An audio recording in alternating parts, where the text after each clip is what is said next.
Some years ago, my husband and I were invited to celebrate midsummer festivities with Jewish friends in Stockholm.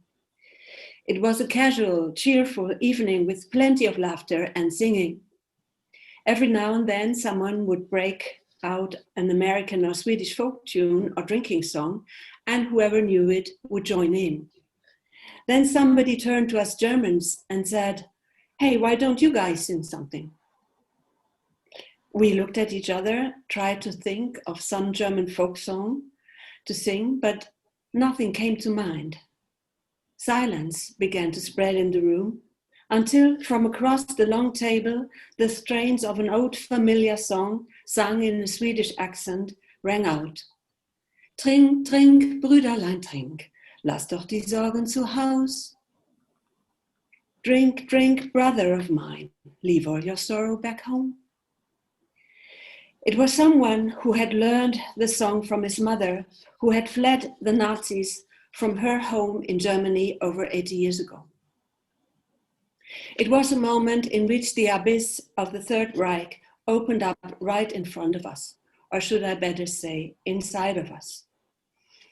What was found in it, when I was later able to think about it, was a mixture of a still lingering, seemingly completely irrational, unreasonable fear of being blamed, despised, and rejected.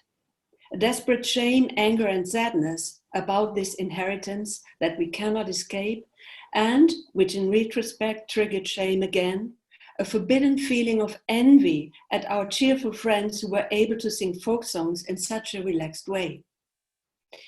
The collective past had taken us by surprise, as it were, and we could not escape. For a moment, the murderous madness of the Nazi era was palpable for us, and we were sure that everybody in the room would feel the same way. Many Germans know such or similar experiences. The feelings of shame, of guilt and averted guilt, of identity shyness and loyalty conflicts, up to archaic aggressions, have been described many times in psychoanalytic literature.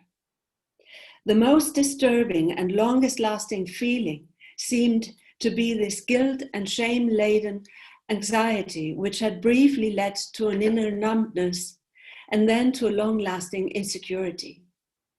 On a conscious level, we knew, of course, that our Jewish friends, with whom we had often discussed the Shoah, Nazism, the fates of our own family members and the extent of their involvement, would not disown us or even annihilate us because we could not think of a German folk song. On the contrary, there was empathy and understanding in the room. Could it be that in this shameful fear we felt a tiny fragment of what had been timelessly split off within our ancestors? Or did this insane fear of a destructive reaction from our Jewish friends even contain the projection of inner rudiments of that cold mercilessness that had made possible and sustained the Third Reich on a psychodynamic level, collectively and individually?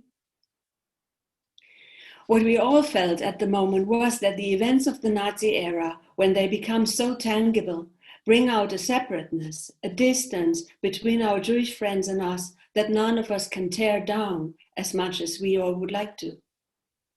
The ravages of Nazism are too immense to be overcome within 2 or 3 generations.